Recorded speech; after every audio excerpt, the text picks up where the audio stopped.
Every country on Earth is in debt. The United States owes $38 trillion, the highest figure in its history. The European Union carries about $14 trillion. Japan, a nation once hailed for its savings, now owes nearly $9 trillion, more than twice the size of its entire economy. Even oil giants like Saudi Arabia and export titans like Germany and China are buried under their own ledgers of red ink. Here's the paradox. If every nation owes money, then who exactly is the creditor?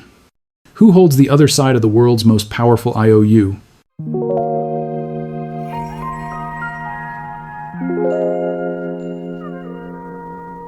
This isn't just a question of accounting. It's the question that defines the global order. Debt isn't a flaw in the system. Debt is the system. It's the invisible architecture that supports every government, every corporation, and every crisis.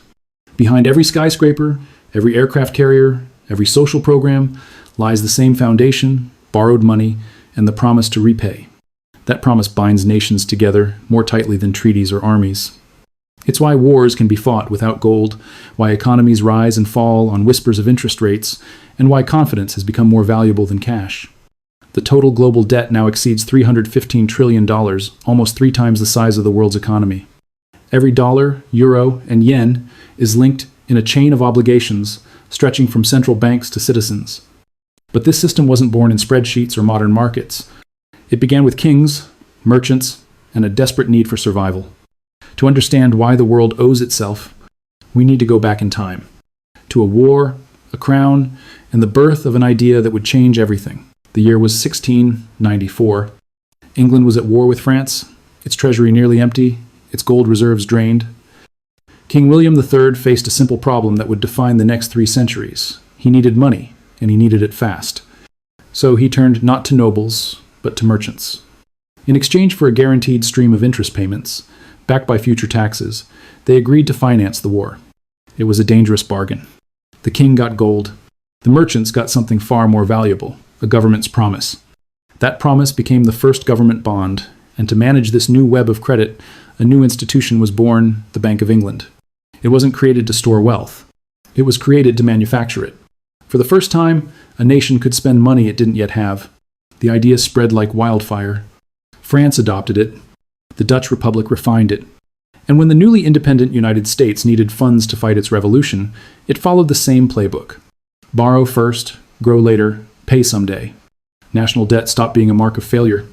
It became a badge of strength, proof that a state had credibility, that investors believed in its survival. The ability to borrow became the ability to rule.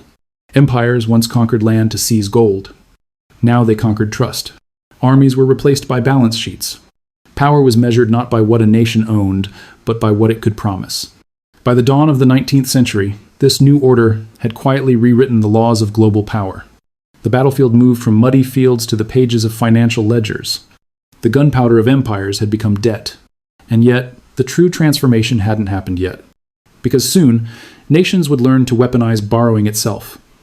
To see how the balance sheet replaced the battlefield, we must follow the money into the age of markets, where debt stopped being survival and became strategy. 3 centuries later, the battlefield is digital. The cannons are gone. The weapon now is credit. Every 100 days, the world adds another $1 trillion to its collective tab. The total has soared past $315 trillion, a figure so vast it dwarfs the entire global economy. In this war of numbers, the United States stands at the center. Its national debt alone, $38 trillion, functions as the backbone of global finance. But the story isn't as simple as America owes the world. Look closer. Roughly 2/3 of U.S. government debt is held by Americans themselves, banks, pension funds, insurance companies, mutual funds, and the Federal Reserve. The remaining 1/3, about $9 trillion, belongs to foreign investors. At the top of that list, Japan, holding around $1 trillion. Then China, with about $800 billion. Beyond them come the UK, Luxembourg, and Belgium. So yes, America owes money abroad, but mostly it owes itself. The Treasury issues bonds. Banks and funds buy them. The Federal Reserve buys those same bonds back, creating new dollars in the process. Citizens pay taxes that fund interest payments, money that flows back into American financial accounts. It's a mirror loop, a self-contained ecosystem of promises feeding on belief. And this pattern isn't unique to Washington. Japan lends to the US. The US lends to Europe. Europe lends to developing nations through the IMF and World Bank. Then, those nations, flush with foreign reserves, lend the money right back to the West by buying bonds. The result is a planetary circle of credit, a global chain where every IOU secures another, and every nation holds someone else's debt. But there's one more layer to this story. The invisible force that decides who can borrow, who must beg, and who survives when confidence breaks. To uncover it, we need to step inside the command centers of modern finance. The temples of money creation themselves. The central banks. Central banks are the quiet architects of this entire illusion.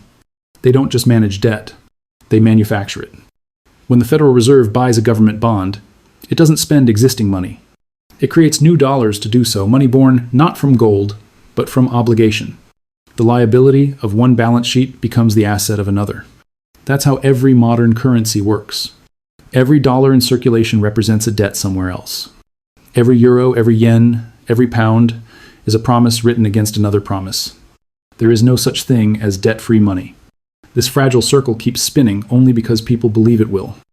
Confidence is the oxygen of the global economy. But when it runs thin, the system gasps. We've seen it before. In Greece, 2010, government bonds collapsed under the weight of unsustainable debt. The IMF and European Central Bank stepped in, but their rescue came with austerity tax hikes, wage cuts, unemployment. Entire lives traded for balance sheet stability. In Argentina, repeated defaults turned debt into a curse. In Sri Lanka, fuel lines stretched for miles as the state ran out of foreign currency to pay its creditors. Each collapse exposes the same truth. When the system cracks, the creditors suddenly become visible. Hedge funds, central banks, rating agencies, and institutions that hold entire nations in their ledgers. But even after the smoke clears, the machine restarts. Old loans are refinanced. Old debts are renamed. The illusion is rebuilt on top of itself. Because modern debt isn't designed to be repaid. It's designed to be rolled over forever. And the masters of that cycle, the ones who decide which nations can borrow and which must kneel, are the markets themselves. They are the high priests of a faith built on confidence. But faith is fragile. And when belief breaks, even empires built on numbers can crumble overnight. Governments today no longer promise to pay off their debt. They promise to manage it, to keep the machine alive, one refinancing at a time. Economists call it rollover. Politicians call it stability. But in truth, it's a kind of perpetual motion, powered by confidence, not repayment. When you or I take a loan, we're expected to repay the principal. When a government borrows, it simply issues new bonds to pay the old ones. The interest becomes the true product. That's the rent the world pays for stability. This is why the $38 trillion owed by the United States will never be cleared, not because it can't be, but because it mustn't be. If Washington somehow paid down every last dollar, the world's most trusted collateral, the U.S. Treasury bond, would vanish. Banks would lose their safest asset. The global dollar supply would shrink. Deflation would ripple outward like a shockwave. The system would implode. So the debt continues deliberately, rhythmically, endlessly. It's not recklessness. It's design. Debt has become the heartbeat of capitalism, pulsing through every mortgage, pension, and market on Earth. But this rhythm has a cost. Interest payments don't flow evenly. They rise from taxpayers and workers upward to the institutions and investors who hold the bonds. Debt, in the end, isn't just between countries. It's between classes.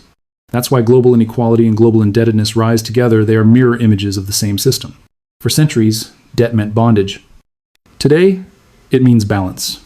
But if that balance ever breaks, if confidence falters and belief fades, the illusion ends, and we'll be forced to remember what debt truly is. A promise that can't be kept forever,